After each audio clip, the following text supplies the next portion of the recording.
Hello, ladies, gentlemen, and my fellow hunters. Now, today is something very different than what I usually do. I'm here to talk to you about the dual blades that you probably aren't using or haven't even considered.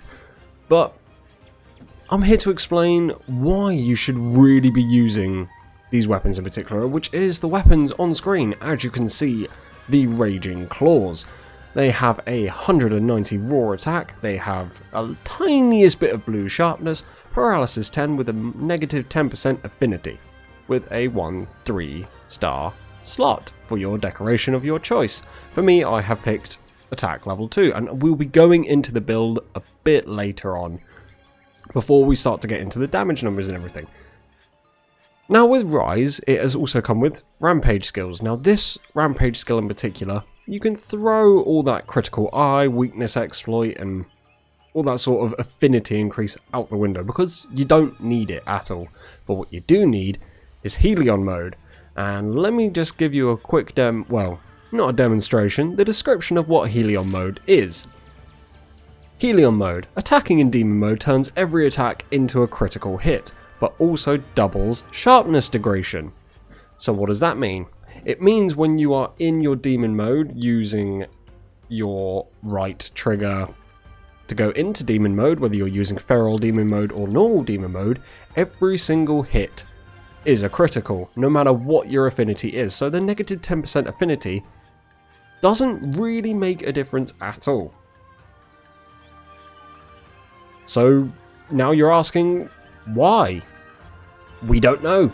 This is the only weapon that has Helion mode, so it's one of the weapons that you really should be using if you're trying to deal out raw damage. And the paralysis is just a bonus, because you know you're going to be paralyzing that monster consistently at all times. So, what are we waiting for? Let's get into the damage numbers. Well, in fact, before we get into the damage numbers, because, I kind of need to show you what my build is, because I'm pretty sure that some of you are going to be fairly interested in how much damage I'm going to be dealing. So let's get right into it. So I have attack boost level 7, I have critical boost level 3, I have speed sharpening level 3, I've got some spare decoration slots, so I have hunger resistance, but I would much prefer part breaker, to be honest. And I got very lucky with the talisman. I have a level 2 protective polish. Now protective polish is fantastic because it gives you 60 seconds after you sharpen that your sharpness does not degrade at all. Now that is fantastic considering Helion mode doubles your sharpness degradation. So for 60 seconds it does nothing. 1 latent power, 1 resentment, 1 handicraft, 1 constitution, 1 flinch free, and 1 hellfire cloak. I really can't get my words out today, and that is not good when you're trying to do a video like this. But as you can also see in the top left, I have white sharpness. Now that one piece of handicraft that I'm going to show you which armor piece you can get it from gives you white sharpness straight away. So you don't even need to worry about blue, which is why protective polish is so important. Because it really goes through your sharpness so quickly, as I will demonstrate the difference between having protective polish and not, and the damage numbers that follow it is fantastic. So let's go, in fact, why am I even moving? Let's go straight into my equipment. I have the Raging Claws, obviously. I have the Sinister Helmet S with 1 slot. Now it comes with resentment, handicraft, and flinch free. Now this is perfect for us on this build, as we want more attack, more critical boost, more damage we can pump out with these weapons. So we've got the Remembra suit. I'm probably butchering these names, unfortunately, but this gives all the resistances 2 slots. I really should level that up.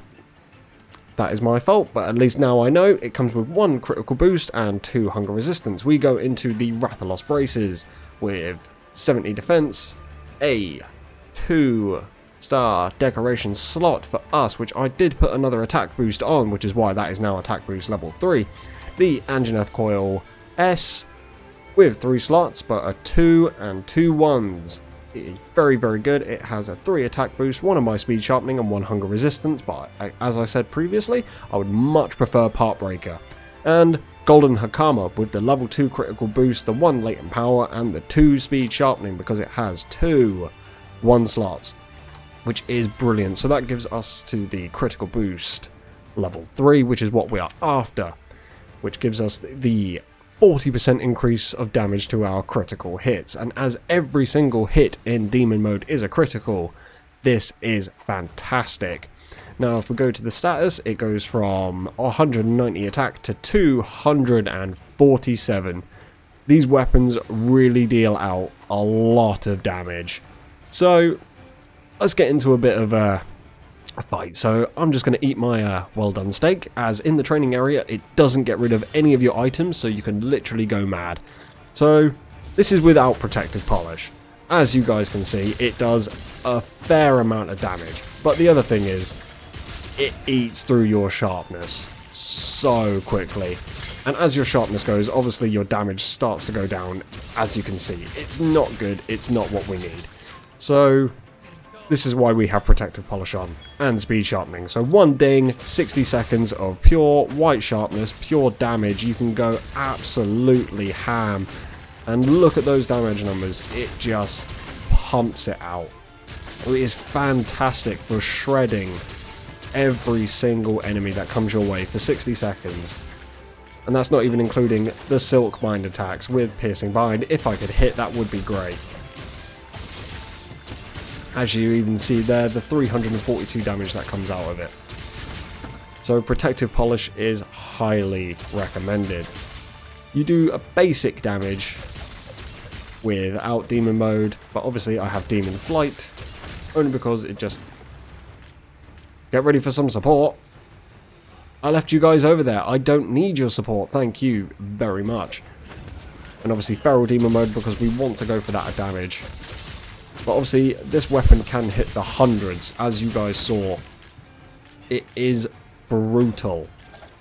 I'm obviously not the best with dual blades, which is why I built it for my other half, because that is the only weapon she has used on over 300 hunts. I'm a bow main. But I figured that not many people actually know about this weapon, and I feel like they really should, to be honest. It's absolutely insane. I will show you guys the talisman quickly of, well, yeah, the talisman that I got ever so lucky to get, because it took forever for me to get that protective polish. I have my Fatal Tempest talisman with 2 protective polish and 1 Hellfire cloak. Yeah, there isn't really much I could have done about that. I would have preferred a level 2 protective polish with maybe a 1 slot or a 2 slot. That would have been fantastic, so I could put an extra constitution or stamina surge on there, just so we can keep that demon mode going consistently. But as you guys can see, I really cannot complain with what I've got. So I've got a level 2 attack duel on my Raging Claws, a physique duel, level 2 on my Sinister Helmet, which is the constitution, which stops the stamina degradation going down whilst you're in demon mode by 10%. It goes up to level 5, which is fantastic. Obviously the Remobra suit with, as I said before, again, I would much rather have Part Breaker just to cut off the tails, because that is what these weapons are very, very good at, dealing that damage consistently. DPS over high damage. These weapons really have the DPS down. The Rathalos Braces S with the attack jewel, the Anjanath Coil with the attack jewel, the Grinder, which is the speed sharpening. So you obviously need that level 3, so you can just do the 1 sharpen, and you're in with the white sharpness for a decent 60 seconds. But even if you only have level 1 protective polish, that is still 30 seconds of pure white sharpness damage that you can deal out with full critical damage to every single monster that comes your way.